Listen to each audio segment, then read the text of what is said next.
this is how we made our delicious soft fluffy buttermilk bread.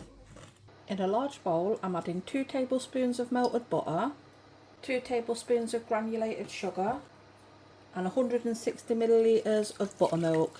If you don't have buttermilk, you can make it by adding a tablespoon of lemon juice or vinegar to normal milk.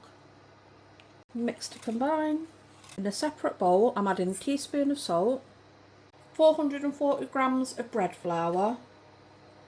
Give it a quick whisk and then add the flour to the wet ingredients. Mix it in, and once your dough's come together, you're going to knead it for 10 minutes. I had to add about an extra 50 grams of flour to ours because it was too sticky.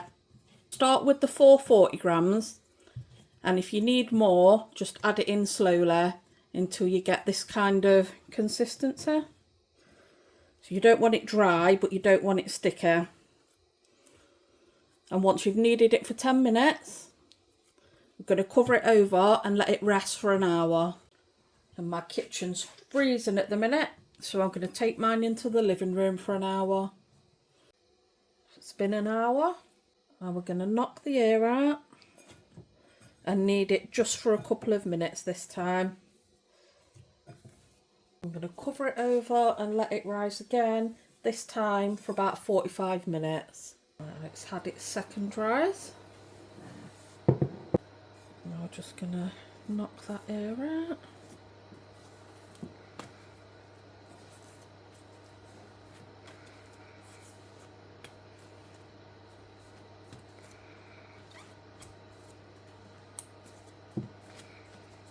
And then I'll roughly shape it.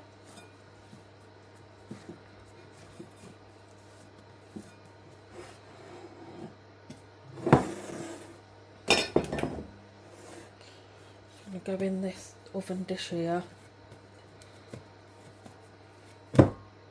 Now I don't line or oil my oven dish, but you can if you want to.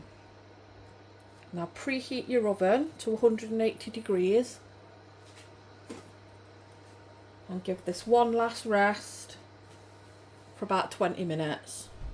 Now it should have doubled again, and we're going to put it in our oven that's preheated at 180 degrees and we'll bake it for 30 minutes. Now we're just going to let that cool completely before we slice into it.